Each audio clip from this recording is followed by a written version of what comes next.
Hello, everybody. Welcome back to another installment of the comprehensive yet informal study of Kant's Critique of Pure Reason, the masterwork of modern philosophy, maybe even the apex, depending on what you consider an apex and what you consider modern philosophy to be. But regardless of all of that, I'm here with Patrick and Harrison, and today we're going further into the transcendental deduction. Here we're on section 19, which only exists in the B version, by the way. In the A version, it's all kind of one big, massive section, which is one of the reasons we decided to go to the B edition to break it up a little bit so it could be a little more coherent. Because, especially when you're dealing with an author such as Kant, it can be very helpful to break things up as much as possible to really try to process and distinguish what's like just redundant and maybe not so helpful, or even just like philosophically bad or incorrect versus like some great insight or just new information that's important for understanding what he's saying. So that was all clear in the B version. So we're doing that of the Hello? Cambridge, Paul Geyer, and who's the other guy? Paul Geyer and uh, I don't know. Paul Geyer and the other guy. I'm sure if you look at Paul Geyer, you'll find this translation. And we're in the transcendental deduction, which is part of the transcendental logic. And so this part of the transcendental logic is going over what, according to Kant, is the necessary for philosophy finding of the categories of thought and kind of what goes behind them and how they work in creating experience and what is needed for all of that to happen, which, as we've been talking about, involves the subject and apperception, specifically the uh, synthetic unity of apperception, which we were going into a few sections ago.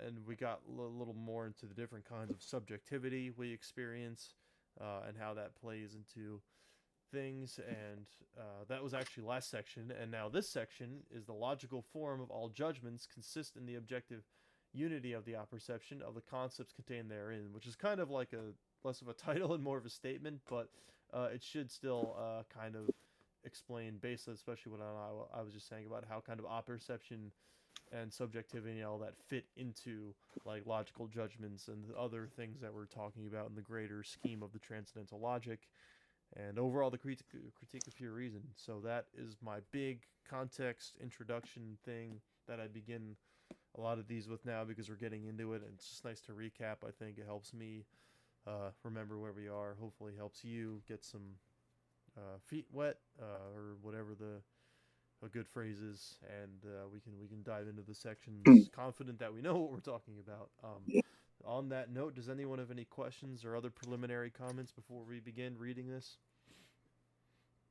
I don't. All right, Harrison, anything?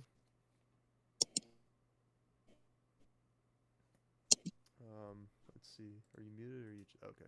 I do not. Oh, okay. There you are. Okay, great. No, I'm all good. Cool. All right. We can begin. Does anyone in particular want to Also, start reading?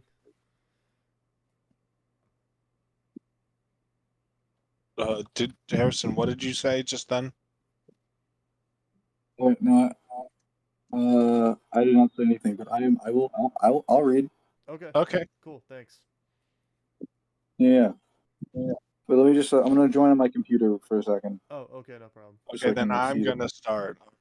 Yeah, he can Yeah, start yeah, the first yeah. paragraph. No problem. Okay.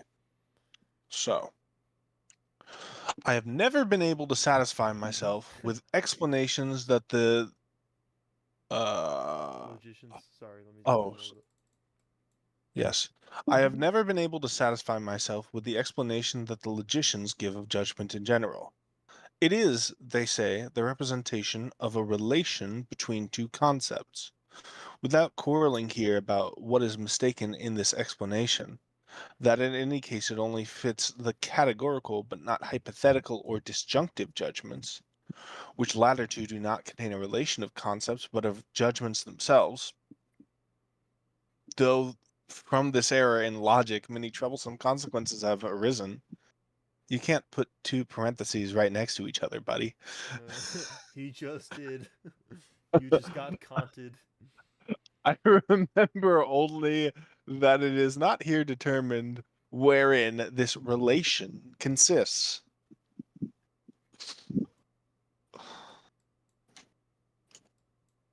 Okay, so Kant has some issues with logic here. He thinks In that general, he's just opposed to logic. What does that mean? No, I'm joke. That was a joke. I'm sorry. Oh, okay, okay. No, No, it's he's okay. not. It's okay. No, he's not. He's he's a big logic guy. Actually, this he is has a whole actually a whole transcendental section called the deduction of it. transcendental Yeah. logic, which is Okay, yeah, no, that's why I was slightly confused. it's the No, yeah, majority of the book. there's No, both. he seems to be saying here that um, uh, saying that a judgment is a relation between two concepts does not determine what the relation consists. That seems to be the essential statement of the paragraph here. Is he's not satisfied with the explanation logicians give of judgment, that it's a representation between two concepts, and that that doesn't tell us what the relation consists of, or wherein the relation consists. Yeah. I see. Is his verbiage, Is also so kind to of speak. too strict. We have other types of judgments that Right, but for some reason, like he says, I won't talk about this, and then talks about it, yeah, in the which usual is Kantian not fashion the now. usual Kantian fashion. He's like, I shall not go into um my shopping list, which consists of eggs, bread, and ham. But we're not going into it. But we will not go into that shopping list made of eggs, bread, and Yeah, ham here. it Instead, has. we shall focus on how I am to get to the store Yeah, I think it's to so buy like the eggs, bread, and ham that I shall not here speak of. it's such good foreshadowing of like there is a noumenon in which we cannot know, but I will talk about it. But we can't know as the similar vibe, and I just think it's good foreshadowing in a weird way. Based Kant foreshadowing his own mistakes. By making similar mistakes. Genius writer. Writes two parentheses back to back instead of just doing a comma.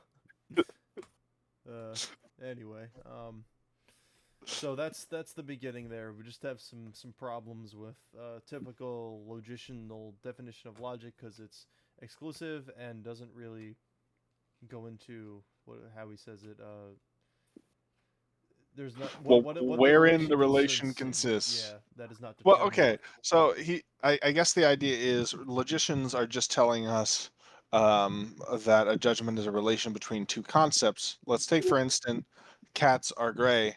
It's a relationship between cats and grayness. Hmm. But Yeah? it's not telling us what the R is. I think. But it's not telling us what the relation is. It seems Yeah. to be his Oh, main. okay. That's a So lot simpler than I thought it was. Yes, yeah. that's basically the main part he's saying. Now he He's also just saying says there. that doesn't apply to the hypothetical or disjunctive, but he also says he wants to focus on categorical judgments here.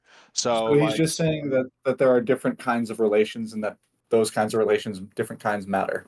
No. um Well, so yes and no. yeah. That's what he's saying.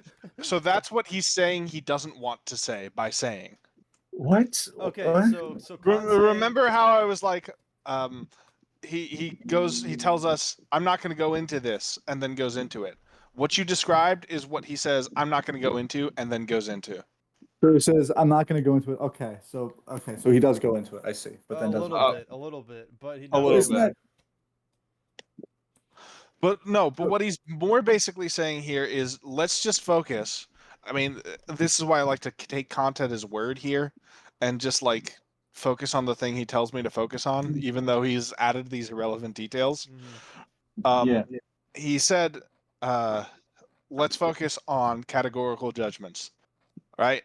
Where the relationship actually does consist of, a relationship between two concepts, And let's right? find out Yeah. what the relation actually Well, is. yeah. What's that relation? What is the relation? Like when in the judgment cats are gray. What is the R? Like what does that mean? What does that do? How does that So work? we're So we're getting into like the logical forms and categories of judgment. Yeah. Yes, and we're gonna find out how he words it, like I guess what they consist of.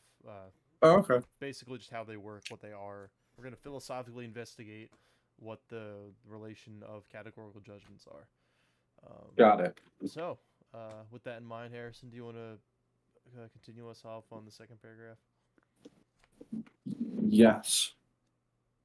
If, however, I investigate more closely the relation of given cognitions in every judgment and distinguish that relation as something belonging to the understanding from the relation in accordance with laws of the reproductive imagination, which is only subjective validity, then I find that a judgment is nothing other than the way to bring given cognitions to the objective unity of apperception. That is the aim of the copula, is in them, to distinguish the objective unity of given representations from the subjective. For this word designates that the relation of the representations to the original apperception in the necessary unity, even if the judgment itself is empirical, hence contingent. Contingent, e.g., bodies are heavy. By that, to be sure, I do not mean to say that these representations necessarily belong to one another in the empirical intuition, but rather that they belong to one another in virtue of the necessary unity of the apperception, in the synthesis of intuitions, i.e., in accordance with principles of the objective determination of all representations insofar as cognition can come from them, which principles are all derived from the principle of the transcendental unity of apperception. Only in this way does there arise from this relation a judgment, i.e., a relation that is objectively valid and that is sufficiently distinguished from the relation of these same representations, in which there would be only subjective validity, e.g., in accordance with laws of association. In accordance with the latter, I could only say, if I carry a body, I feel a pressure of weight, but not the body is heavy, which would be to say that these two representations are combined in the object, i.e., regardless of any difference in the condition of the subject, and are not merely found together in perception, however often as that might be repeated. Great, thanks. So we're basically going back to the back to Do you solving think the you could? problem. What's up? Do you think you could turn the page back, Matt? Oh yeah, no problem.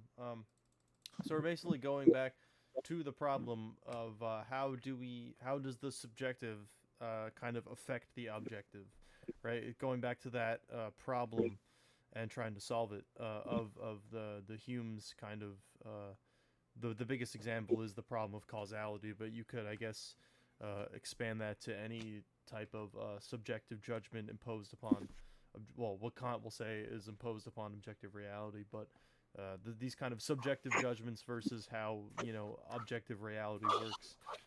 This is kind of what we're investigating here. Uh, so Kant's solution is the unity of apperception. It's given. Cognitions are given to the.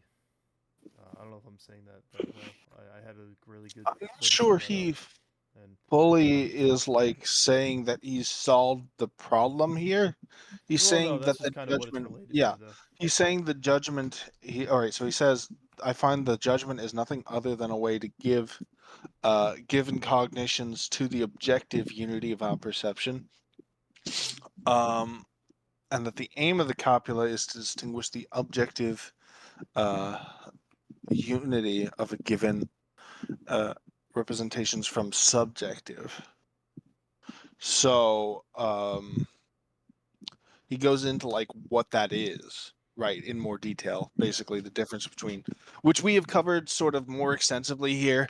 This subjective unity would be basically what Hume describes we have, where we just have this association of ideas, which is opposed to objective unity.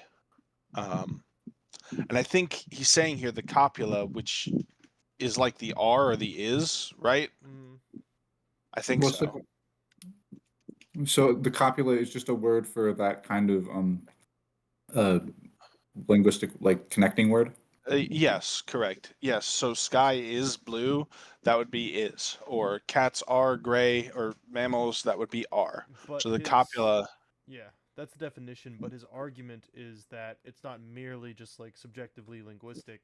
It there's a right here in the sentence. For this word designates the relation of the representations to the original opperception and its necessary unity, even if the judgment is empirical. So there still is a necessary unity that is like found in this copula, even if the judgment is empirical, which was like Hume's problem, right? Because he's like in this empirical, like how do you find the necessity in these like empirical matters? And Kant saying, here we go, it's in the necessary unity found in the apperception of the what I guess whatever well, to you're be you're clear saying. again, I don't think he's solving the problem. He's simply saying that that's what a judgment would be. Yeah, I guess I'm just jumping the gun in relating Are it. you Yeah. just saying that like that this is the thing we do necessarily regardless? No, he's not saying that yet. He's saying that he's so let's return to the example. If you can go to the next page. Right. So he says, I carry a body, I feel the pressure of weight versus it, the body is heavy. Notice how the Yeah. copula is only present in the second statement, Yes. right? The association or the relation of body and heavy, well, the copula is a necessary relation in the object. It's valid for the object, namely the body, rather than the subject, right? Because for the subject to feel a body and feel a pressure of weight, that would be a relation that is subjectively valid, namely the association of these two experiences.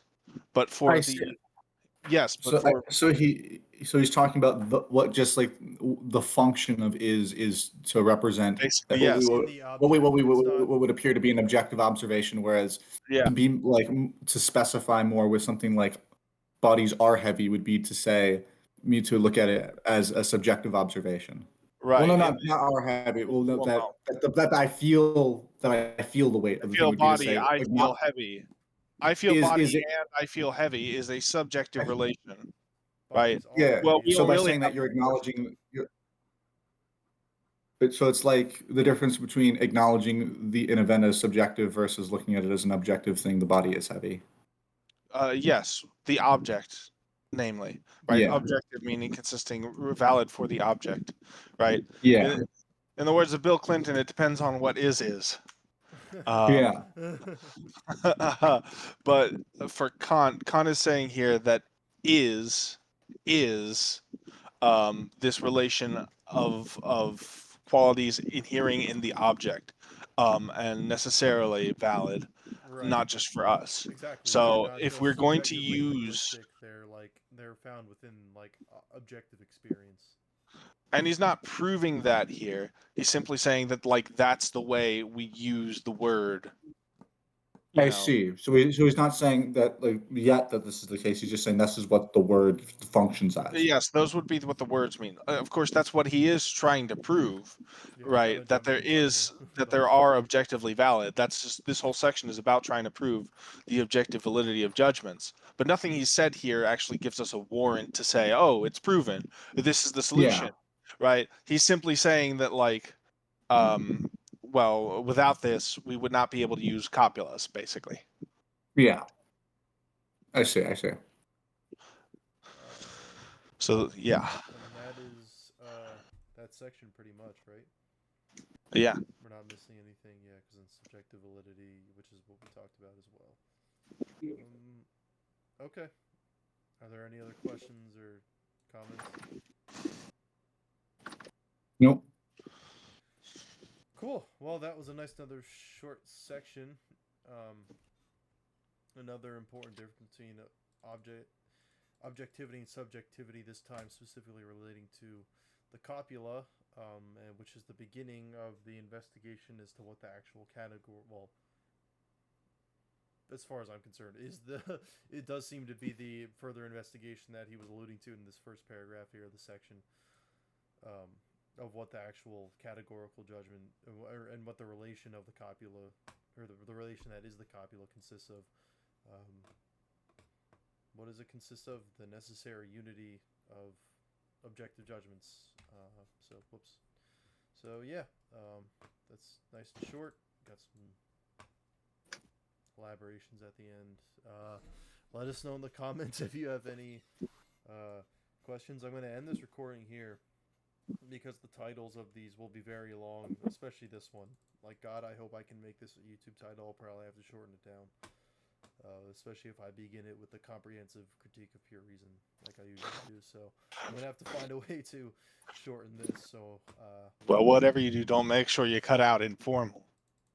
I never put. Hmm. I never even have room for informal in the I'm first joking. place. Yeah, yeah. Yeah. That's for the description, baby. Yeah, um, it's I it's should very put important I should in put the this footnote in here as well. This in whole, very important in this novel of a title to include that we like to have fun here. yeah. So true. Alrighty, so that's gonna be this recording. We'll join you, or you will join us hopefully very quickly now for section 20, which I will begin recording probably in just a minute. So, thank you. Have a good night. God bless Or objective day. judgments. Good day, Yeah. good night, whatever time you're watching. Um, Good morning, good evening. um, Good night. you are worth it objectively. That's objective. That's You that's are a judgment. objectively valid. That is a categorical, Yes. objective judgment. Yay! Wow. I love Kant. Goodbye.